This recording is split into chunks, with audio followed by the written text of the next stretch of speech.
It took a big chunk out of me. Bleeding. It's bleeding. Oh no, it's bleeding. The thing just ripped my ear off. What do you think?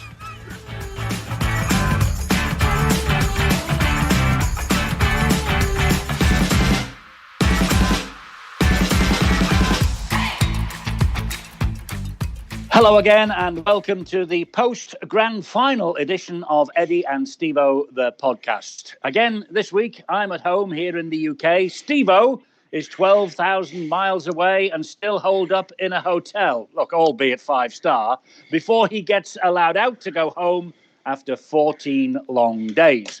Now, last week, he told us he was talking at least twice a day to a psychiatrist who was doing her best to keep him on the straight and narrow. So let's start by checking not only on Stevo's mental state, but also on the state of the poor old psychiatrist. Thank you, Eddie, but it's not a psychiatrist, it's a psychologist. Well, the same difference. There is a big difference. I haven't gone up the wall yet, but I must say I don't want to experience this yet again. The only positive that I'm keep telling myself is that in doing this, I'm saving people's lives. And that is what we should all do, isn't it? Yeah, absolutely. Well done. Well done. Well, I know you're climbing the walls, aren't you? There's nothing worse than being in solitary confinement, I would think. Oh, it's awful. As I say, I wouldn't recommend it to my worst enemies. And believe you me, Eddie, I've got quite a few of those. I can't believe this. Look, the one thing that will have really cheered you up, I'm sure, was the grand final on Friday between Wigan and Saints. It was the best ever, wasn't it? It had just about everything. Yep, classic. It was a great game. So many chances. We said last week, didn't we, that it could be decided by just one mistake. And so it proved. When that drop goal hit the post, the hooter sounded, and poor old Bevan French, he thought perhaps it was just going to go dead in goal, but that wasn't going to be the case. Young Welsby, he had other ideas.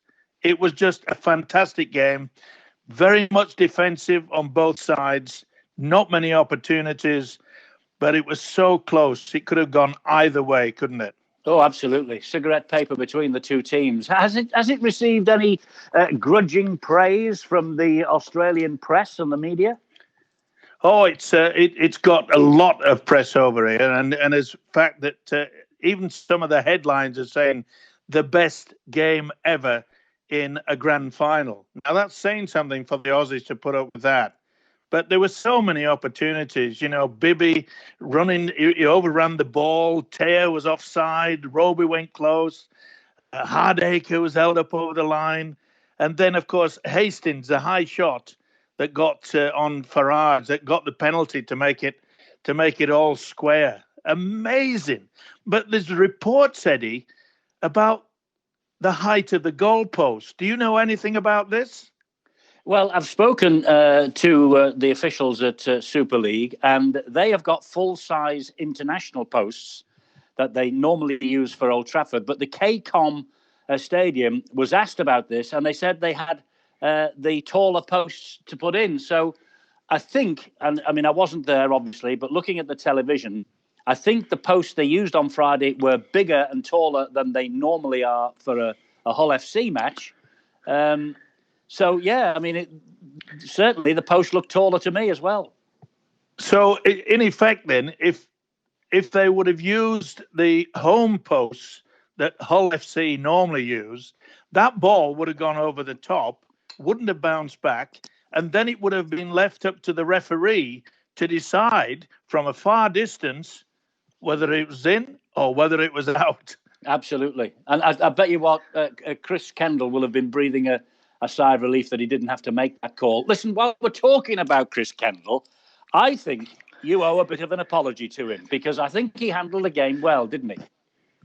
Well, he did. And I was glad that he improved, because he wasn't all that good the week before. But I'll put it this way. Yes, I'll hold my hand up. He refereed it exceptionally well.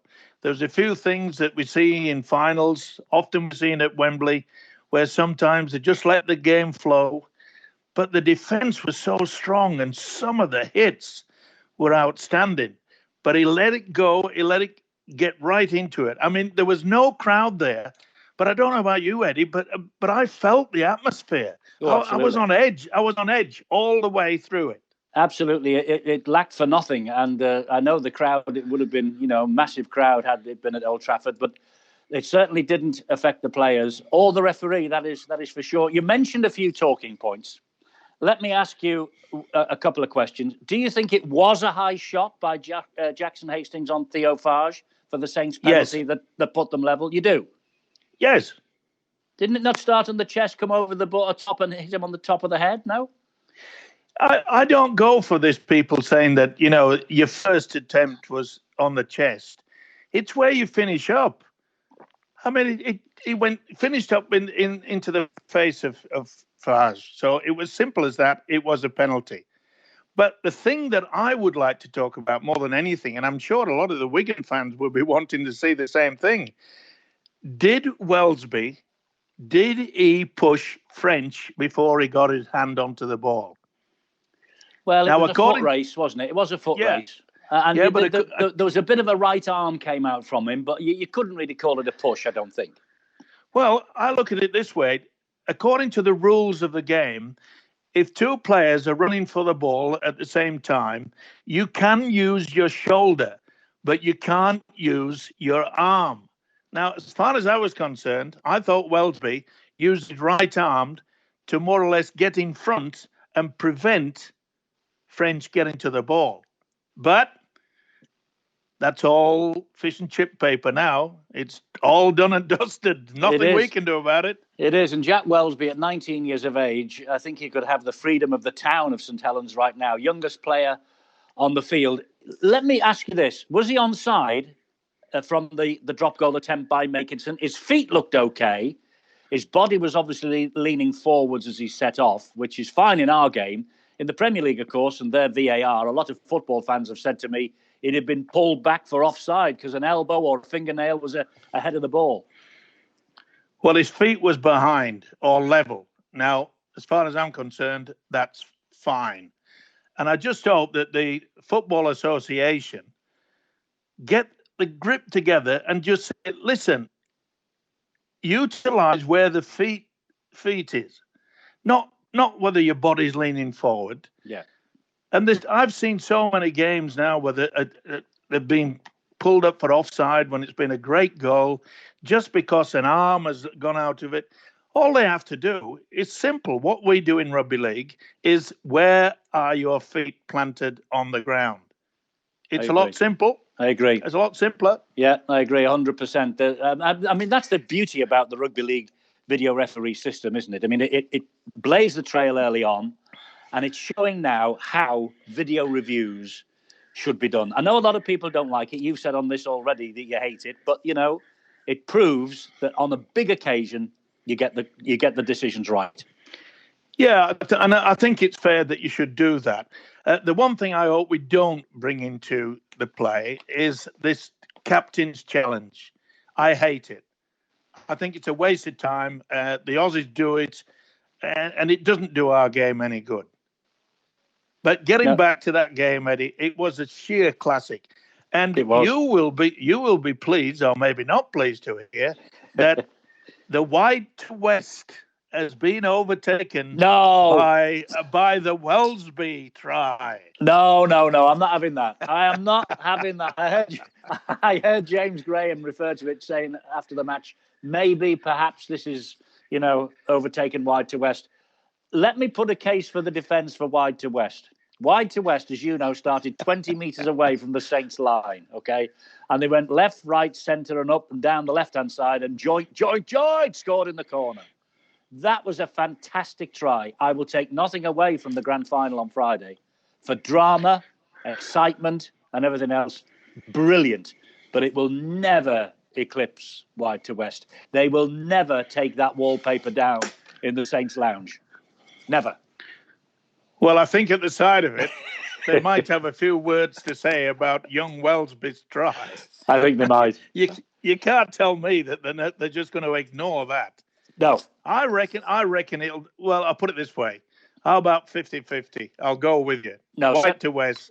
70, Wellsby's try. 70-30. Fantastic. 70-30. No, but maybe even 80-20. Maybe even 80-20. Yeah. Get off your high horse. It was 20 years ago, Anyway. Listen, Eddie. You're talking about referees as well. What's the word on the International Federation of Referees in regards to the rules? Well, we're going game. to come on to that later, Stevo, after we've heard from Proctors and got your news from Australia. So let's just leave that one hanging in the air. There's a couple of more bits and pieces I want to clear up with you about the grand final first. That Wigan penalty. They were awarded just inside the Saints' half, very late on. I've watched the last 10 minutes again. It was breathtaking. Scores level. Should they have kicked for touch, driven the ball in the middle and gone for the one-pointer? Zach Hardacre kick for the goal, missed it. Saints were up the other end. And as the siren sounded, they won the match, as we know. Hindsight, it's a wonderful thing, isn't it? It certainly is. It's like asking someone who's been married for 30 years whether they made a mistake or not. Simple as that. So I'll leave you with those fine words. You're not admitting you made a mistake. Maureen might be listening to this. Be careful.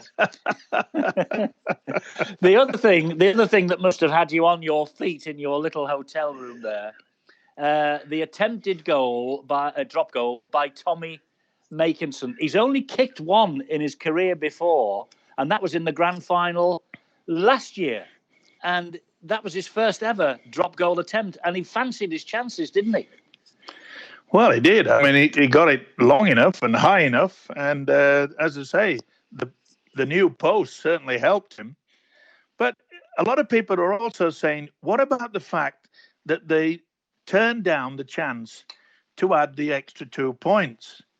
And I'm wondering, I'm not a gambling man, but I wonder how many people out there on the spread betting would have said, hang on, I could have won quite a lot of money if they'd have kicked that goal. I don't know. You've always got the pounds, shillings and pence on your mind, haven't you? All the time. Well, I tell you what, I'm sure there's somebody out there, some poor punter, that said, if they'd have kicked it, I could have collected money.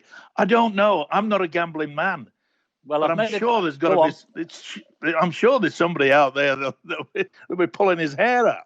Well, probably. I've made a couple of inquiries with the title sponsors, Betfred. They had the forecast flat, neither side getting any point start or having to concede any. Their total points, I believe, was 36 on the spread, not Betfred, but on the spread. Okay. Wigan were giving up 2, so people will have won, but perhaps not as much as they might have done. I know you're always worried about people's purses, Stevo. I realise.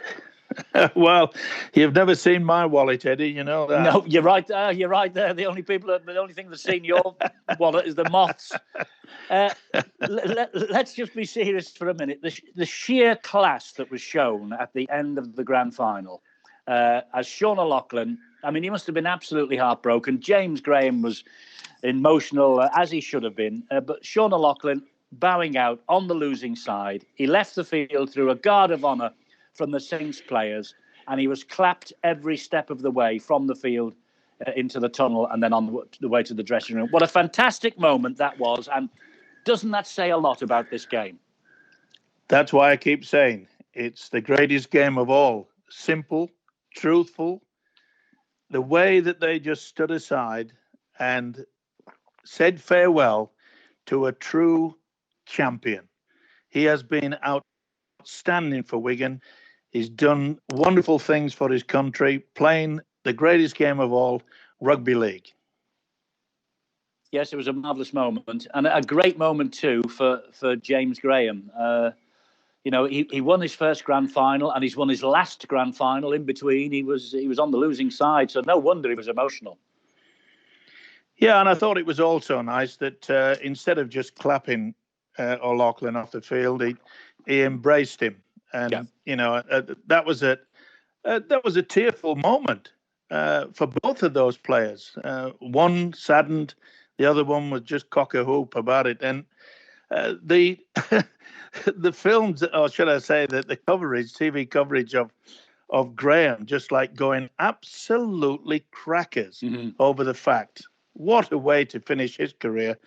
And he also has been a great, great player for our game. Hasn't he just? Well, we've seen a few classic grand finals, haven't we? All played in front of those big crowds. As I said earlier, this one lost nothing despite there being no one there. And it was exactly what we needed in 2020 rather. Yeah, and I think that when we first had the grand final, that wonderful solo run from Robinson dived underneath the post, because a lot of people thought, will it catch on? Will it, Old Trafford, it's a big stadium. And I thought that just lifted it to the point where, yes, it's going to be something special. And probably the other one that comes to mind is when that field goal from Long. Yeah. Sean Long, under pressure, popped it over. It was outstanding. But they've all been good. We've had a few that's been a little bit under the weather because of the weather. Yeah. But it's going to take some beating, this one that we've just had. It certainly will. It's come at the right time. Television negotiations underway. And hopefully next year when we're back at Old Trafford, please God, they'll be putting the house full signs up. Okay, let's draw a line in the sand as far as that's concerned. Wonderful grand final. Fantastic season from everybody to get the game to a grand final. And we look ahead to 2021.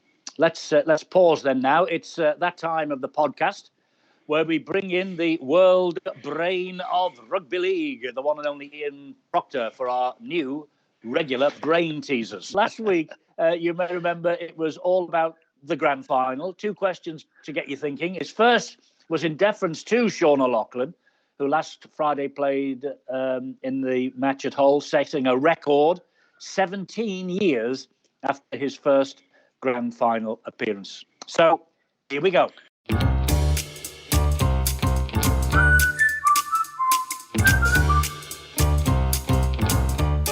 And the question was, which 2 other players had appeared in grand finals 15 years apart? The answer was Adrian Morley, who played in 98 for Leeds, 2005 for Bradford, and then played a couple for the Wolves, Warrington Wolves, 2012 and 2013. And Paul Wellens of St Helens played 10 grand finals for them, first in 1999 and the second in 2014. The second question last week was to name the only Australian and Kiwi to play in grand finals for 2 clubs. That was David Furner for Leeds in 2004, having played for Wigan in 2001, and Henry Paul, who played for Wigan in the first grand final in 1998 and for Bradford in 1999 and 2001. And the third question was about who'd scored tries for 2 different clubs in grand finals. That was Leon Price for Bradford in 2005 and then Saints in 2006. Martin Gleeson, who scored for Saints in 2002 and got 2 tries for Wigan against Saints in 2010. And Josh Charnley, who scored tries for Wigan against Warrington in 2013 and 2016, and then for Warrington against Wigan in 2018. And of course, that list has now been added to with Jake Bibby scoring for Wigan on Friday, having done so for Salford in 2019.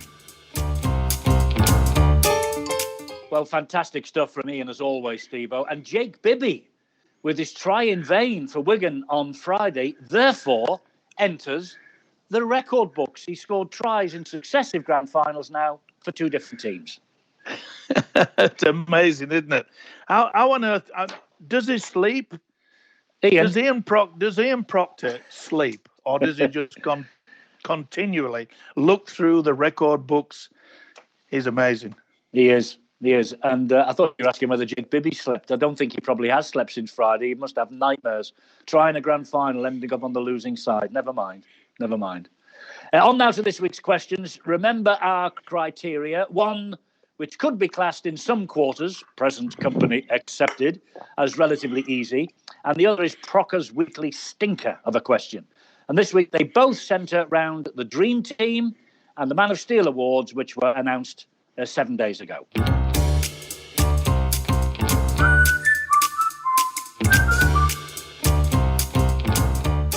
The first one is about the Dream Team. Kristen Inu earned Dream Team status after playing just 9 Super League games in 2020, in the process becoming only the 5th Salford player to earn such recognition.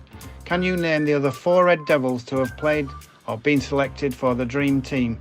2 from last season, 1 in 2017, and the first came back in 2006 when they qualified for their first ever playoff series under Kyle Harrison. And the second question this week, can you name the 3 players who have won the Man of Steel award in the same season that they won the Young Player of the Year award? That's 3 players who were named Young Player of the Year and Man of Steel in the same season.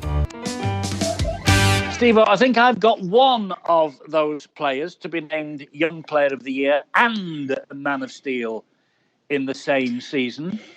Have you? Have you got 1 or 2 or not? No. I keep telling you, if they don't have a number or a name on the back, I've no idea. Okay. All right. Well, answers to the questions during the podcast next week, which we'll carry on. So we'll definitely be keeping Prockers busy for a week or 2 more. Right, Stevo, on to some other news from the Super League. Remy Casti is leaving the Catalan Dragons. He's 35. He's been there all of his life, apart from 1 year when he went over to the Sydney Roosters, came back in 2015. Record appearances for the Catalan Dragons, 336. He was there from day one, I think. 34 tries. What a servant this guy has been. Yeah, and I don't think his career is over. I get the impression that Casti would have liked to have at least had another 1-year contract, but evidently the Catalan club said that they want to concentrate on bringing younger players into it.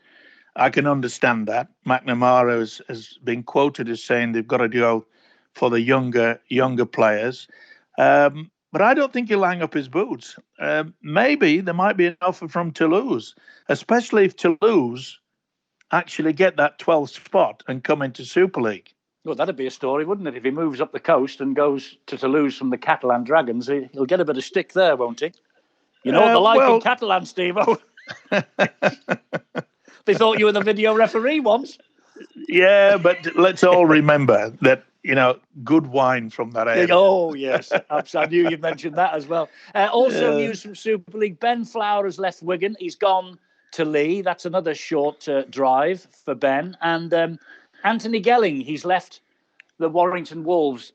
The rumour is he's going back home, but I read somewhere that it's been reported he's got a court case to face in Liverpool middle of next year. So I don't know where all that leaves him as far as that's concerned. But Gelling has gone from Warrington and Flower has gone from Wigan to Lee. Yeah, well, it doesn't surprise me about Gelling. He's still a talented footballer, that's for sure. I think maybe a couple of clubs would be interested, but he's made it quite clear he's going to go back down under. Obviously, he'll have to come back to England to face the court, but he's still got some playing days in him as Anthony Gelling. I think he's a very, very talented player. Yeah, he had a good another season. thing. Yeah, and another thing, including at Warrington, today, of course, it's the official end of the season. And, of course, that means that Declan Patton has now become a free agent. Warrington have not offered him a contract. He's only 25 years of age. And there's rumours about Wakefield, Salford, York, and even Toulouse are interested. Right. Okay. You'd think. So we'll have to wait and see. Well, if that's the case, that probably means the Gareth Widdop business is over and done with, and Widdop stays at Warrington then, doesn't it? Well, you'd think so, but according to Widdop's manager, he's offering Widdop to go back to a Sydney club at a cut price, 50% off. Now, I reckon he's on about £300,000 a season at Warrington. Okay. And there's also rumours that Warrington might say, well, we don't think he's worth that now. I think he's on a 3-year contract, so maybe they would be happy to send him back to Australia. Look, he wants to go back to his wife and his children, who went back from England early, and they went back obviously because of the pandemic, and he's obviously missing the children and wife. And why wouldn't you be? So it wouldn't surprise me if Widdop eventually goes back and plays with a club in the NRL. You know, I don't know what you've got against Warrington, but every week... I've got nothing against Warrington. Every week you come up with a story. The coach is going, Widdop's going, Widdop's now on a cut price deal. I mean, what is it about Warrington? You must hate it. You must hate the place. I don't hate them at all. It's just the fact that they got rid of Gellin, they got rid of Patton. Widdop wants to go home. What do you want to do? Change clubs? Change the name? So what are you doing then? You're tipping Warrington for relegation now in 2021, are you? Greg Inglis is coming, you know. No, I'm not. Greg Inglis is coming. Listen, it's not only that. Let's talk about Hull Football Club for a moment. Oh, okay. It's big news down here that Benji Marshall, who has not been offered a contract at West Tigers, is wanting to join his former playing mate, Brett Hodgson, who's taken over the Black and Whites as the new coach. Mm-hmm. And get this. Are you ready? Go on. They are claiming down here in Sydney that Hull FC are offering him £400,000 for one season. No. 400 grand. That's 400 grand. That's even more than what Widdop got at Warrington. That's almost 25% of their salary cap. Impossible. 400,000 per season. It's big headlines down here in Sydney. Do they think the Super League is cash rich down there or something? Seriously? Well, he's 35 years of age. Exactly. He's a great player, but come on. Yeah. I mean, would you? I just can't see Hull being able to afford it. Well, you wouldn't get out of bed for 400 grand a year, would you? Hey, listen. When I read all this, I'm thinking, I wonder if I could just pull on my boots for one season. I think you could do a Mike Tyson. You could do a comeback like Mike Tyson. Oh yeah, I doubt it. You didn't need to step into the ring, but you could have certainly come and got a job or got a gig back in the Super League club. I'm sure you could. What else is happening down there? Pretty sad news as far as the NRL are concerned. It's the Penrith Panthers centre Brent Naden was tested positive after the grand final. Oh. He admitted to the Penrith club straight after the game and after having the sample taken that he wanted to go straight away into rehab, and he has done. And in fact, he's only just come out today from the rehabilitation centre. Oh, dear. And it's not the best sort of news that you could say, but he has had a lot of personal problems. And the Penrith Panthers have made it quite clear that they will support him as much as they can. But obviously, he is suspended as from now. Well, he's facing a long time out the game, isn't he, sadly? Well, it looks that way. But at least the Panthers have made sure that they will help him as much as they can. It's got to a point where, you think to yourself, haven't we done well? I know. Rugby league in this country and down under. Yeah. And yet we have to finish off with someone that has been tested for cocaine. Let's finish on a slightly brighter note. Former referee Stuart Cummings. He's now heading up the international referees. And, of course, he's a former Sky pundit, of course. He was alongside us on the gantry. He tells me that he has virtually rewritten the laws of the game so that they match both here and in Australia. He says it's been a mammoth task, and he hopes to have them all signed off by February of next year in good time for the World Cup. Now, that's something that's never, ever happened before. This is great news, isn't it? Well, it is, as long as both the RFL, the Super League, and the NRL all get their heads together and say, yeah, we'll do that. I mentioned briefly in regards to, this captain's challenge. That needs kicking out. Simple as that. I've said for years, let's get rid of the scrums. And I don't think anybody's missed them after this year in this country. Well, the punters haven't. I think the coaches have. Well, okay. But the one good thing is that you can make a decision if you put in the scrum down now, you can actually put it in the middle of the centre of the field. It doesn't have to be 10 metres away from the sideline. And that helps. But yes, I'm so glad that somebody somewhere has just said can we have the same laws of the game? Not the rules, the laws of the game. Not all this about, oh, if you make an attempt to play the ball with your foot, that's all right. No, it's not all right. It's like saying, well, you pulled me up for a forward pass, but I attempted to pass it back. You can't have that sort of thing. We've never, ever had the same rules internationally for Australia, England, Great Britain, Wales, you name them, France. They all have different ideas about it. And let's hope that we just say, put the laws of the game down and say you have to abide by them. Worldwide. And worldwide, and the referees have to stand by them.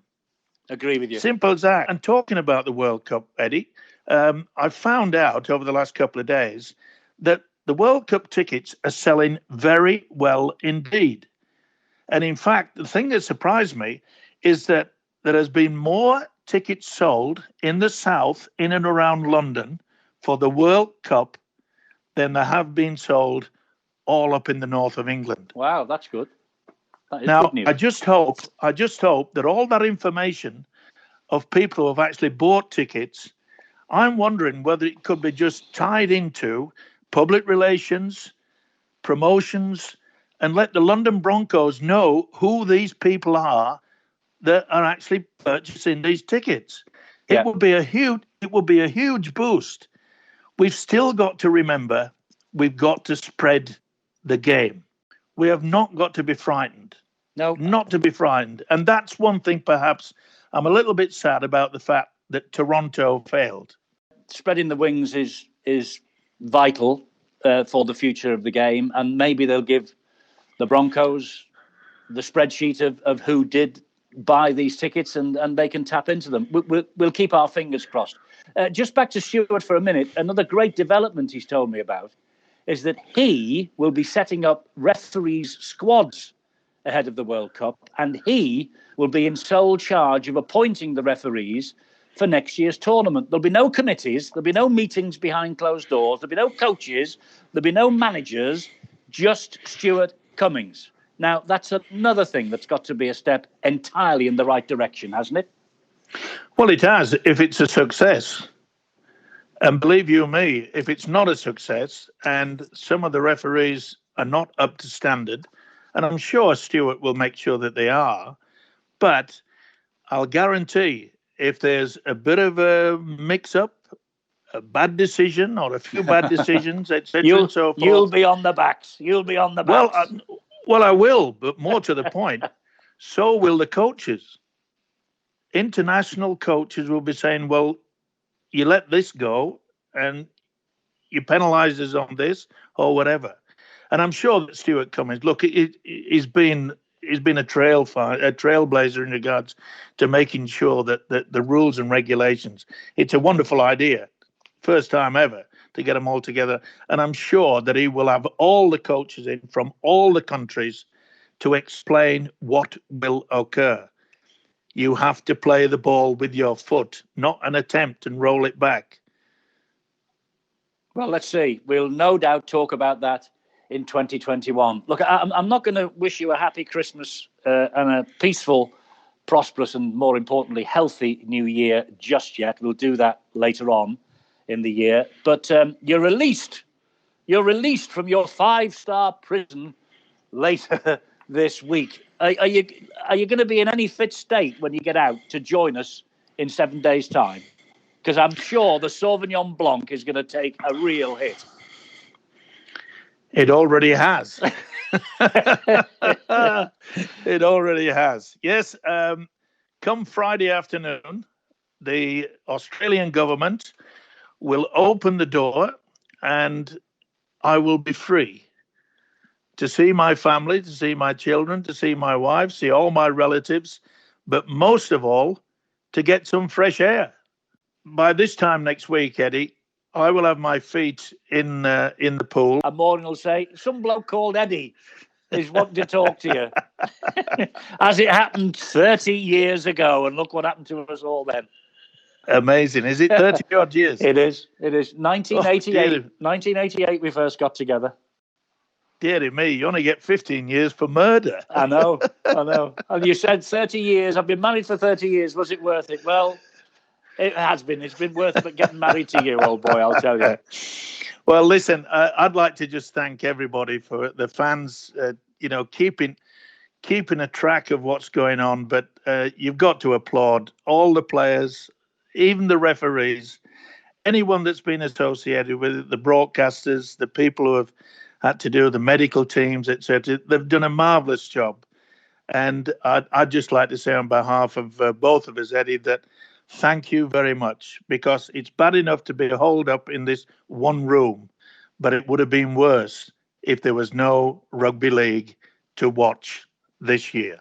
You've said it all for both of us. Well done, Stevo. Glad you've survived the ride, and we'll talk to you next week, old boy. Okay? Bye-bye.